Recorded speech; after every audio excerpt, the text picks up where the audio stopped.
termasuk Hasan Asbi yang baru saja mengundurkan diri itu.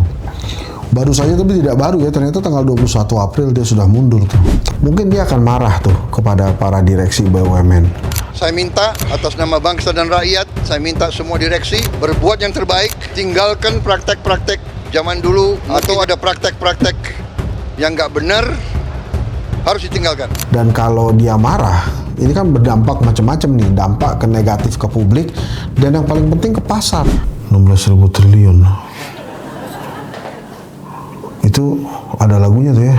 Jangankan gedung, apapun pasti ku punya. Kon 16.800 bos.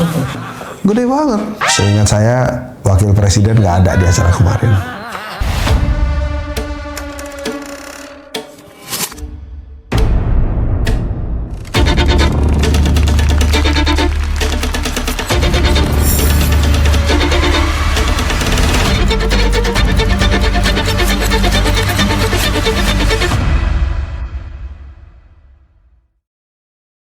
Bismillahirrahmanirrahim. Assalamualaikum warahmatullahi wabarakatuh. Ini teman-teman, sekali lagi ini kan gue ini di Paramadina kan semester ini tuh ada mata kuliah leadership ya yang gue ajarin. Ini kerennya karena gue banyak belajar juga tentang teori-teori leadership. Nah itu ditemukan di diri Pak Prabowo beberapa kali nih. Jadi teori-teori leadership yang transformasional, karismatik, transaksional dan lain-lain itu secara gamblang itu diperlihatkan oleh Pak Prabowo semuanya gitu. Misalnya ya pada saat dia pasang badan kepada anak buahnya, termasuk Hasan Asbi yang baru saja mengundurkan diri itu.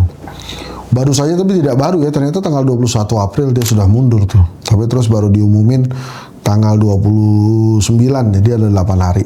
Nah itu kan pada saat dia pasang badan itu salah saya tuh, bukan salah anak buah saya. Saya mulai sadar bahwa komunikasi dari pemerintah yang saya pimpin memang agak kurang, dan itu tanggung jawab saya. Nah kemarin pada saat acara town hall antara Danantara dengan BUMN atau Danantara dan BUMN, itu acara kan disiarkan langsung tuh. Jadi pidatonya Rosan, kemudian ada video 180 hari kabinet Prabowo itu diluncurkan secara live. Bahkan ada beberapa breaking news yang dilakukan oleh TV-TV nasional di YouTube tuh ada tuh breaking news arahan Pak Prabowo di Danantara dan BUMN, town hall Danantara dan BUMN.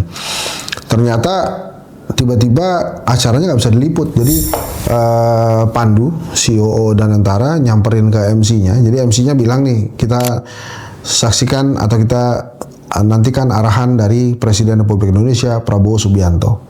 Kemudian Pandu terlihat gerak tuh dia diri dari bangkunya nyamperin si MC. Itu menyampaikan bahwa mohon media meninggalkan ruangan gitu. Nah Pak Prabowo juga merespon itu dengan baik tuh, dia jalan ke mimbar, dia taruh pidatonya, naskah pidatonya, kemudian dia salaman ke semua orang yang ada di dekatnya itu. Nah kemudian dimulai. Waktu itu saya banyak mendapatkan pertanyaan-pertanyaan negatif, cuma waktu itu saya katakan pasti ada hal yang penting dilakukan oleh Pak Prabowo, karena Pak Prabowo mengutamakan kepemimpinan, punya jiwa kepemimpinan yang bagus. Jadi saya yakin ada hal sensitif yang akan disampaikan oleh Pak Prabowo kepada peserta hari itu. Misalnya, mungkin dia akan marah tuh kepada para direksi BUMN. Saya minta atas nama bangsa dan rakyat, saya minta semua direksi berbuat yang terbaik, tinggalkan praktek-praktek zaman dulu, atau ada praktek-praktek yang nggak benar, harus ditinggalkan. Dan kalau dia marah, ini kan berdampak macam-macam nih, dampak ke negatif ke publik, dan yang paling penting ke pasar saham. Kenapa?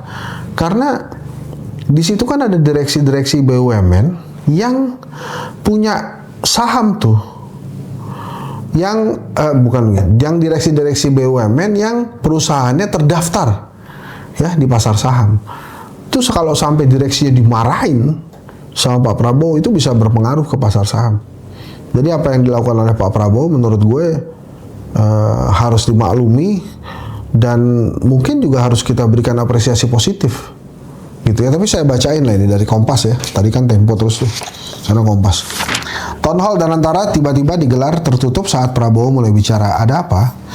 Town hall meeting dan antara bersama badan usaha milik negara BUMN digelar secara tertutup dari awak media ketika Presiden Prabowo Subianto mulai memberikan sambutan. Acara yang digelar di Jakarta Convention Center JCC Jakarta Senin 28 April 2025 sore tersebut dihadiri oleh beberapa menteri dan Sekeskap Teddy Indra Wijaya. Sebelum digelar tertutup, CEO Danantara sekaligus Menteri Investasi Rosan Roslani sempat memberikan sambutan di hadapan peserta dan awak media. Setelah itu, pembawa acara meminta para wartawan untuk meninggalkan ruangan. Lalu apa alasan town hall Danantara digelar secara tertutup saat Prabowo mulai bicara? Alasan town hall Danantara digelar tertutup, Prabowo buka suara soal penyebab town hall Danantara yang digelar secara tertutup saat dirinya memberikan sambutan. Ia menjelaskan keputusan tersebut diambil karena dirinya ingin menjaga suasana secara profesional. Ketua Umum Partai Gerindra tersebut juga ingin menghormati pimpinan BUMN yang hadir. Prabowo menyampaikan saat ia memberikan sambutan dirinya turut memberikan teguran. Nah ini kepada direksi BUMN. Teguran dari presiden itu bukan teguran yang biasa-biasa aja. Gitu nggak gitu juga nggak gitu. Itu bangunin orang ya. Ini kalau presiden tuh negur tuh lebih dengan cara yang berwibawa, cuma langsung menusuk ke hati hingga ke dompet bro, karena pasti ada ketakutan, oh gila gue diganti nih besok. Karena saya banyak menegur, juga direksi-direksi gitu. Karena saya banyak negur juga direksi-direksi gitu, kan gak enak kan ditegur depan kalian. Ke wartawan jelas Prabowo di JCC setelah town hall Danantara dikutip dari Antara. Prabowo menambahkan ada beberapa arahan bersifat internal yang perlu ia sampaikan saat town hall Danantara. Arahan dimaksudkan untuk memperbaiki kinerja BUMN ke depannya. Namun Prabowo tidak mengungkap apa saja teguran yang ia berikan. Prabowo minta direksi BUMN malas supaya diganti.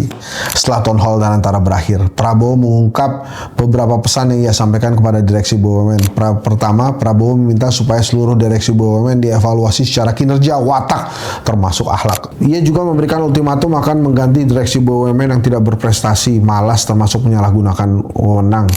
Kalau dia tidak berprestasi, kalau dia malas-malasan, kalau dia lakukan praktik-praktik yang nggak benar, menyalahgunakan wewenang, menyalahgunakan fasilitas, saya minta diganti, ungkap Prabowo dikutip Antara.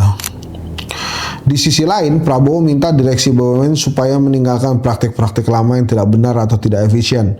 Kedepan, Kepala Negara ingin pemilihan direksi BUMN dilakukan secara objektif tanpa memandang suku, agama, ras, latar belakang, dan atau afiliasi politik. Prabowo juga menekankan pentingnya profesionalisme dan kemampuan kerja untuk memajukan Indonesia.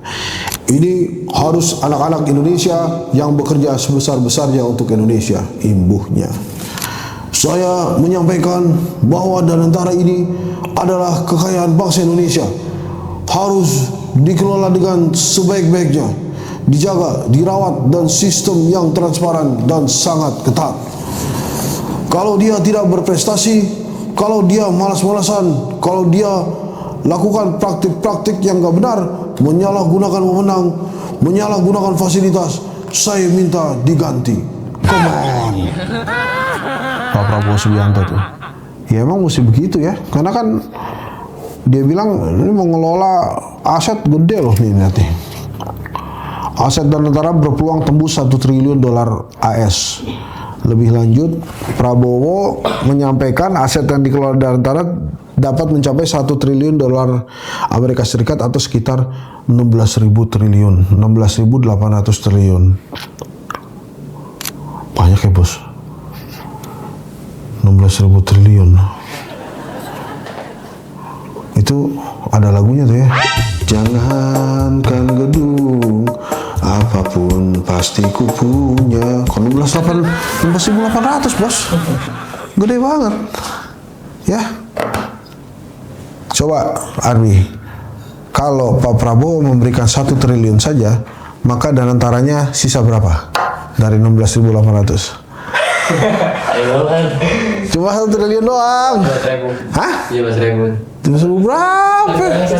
16.800 dikurangi 1 triliun jadi 17.000 triliun. Oh, matematika itu mudah bukan? 16.800 dikurang jadi 16.799 triliun. Jadi uang yang sangat banyak ya. Oke, Pak Prabowo maju terus dan Lentera maju terus, BUMN kita maju terus. Kita harus doakan teman-teman semua dimanapun Anda berada supaya program-program kebijakan yang dilakukan Pak Prabowo ini bisa sukses dan baik untuk kemaslahatan umat dan Indonesia. Seingat saya, Wakil Presiden nggak ada di acara kemarin. Terima kasih. Assalamualaikum warahmatullahi wabarakatuh.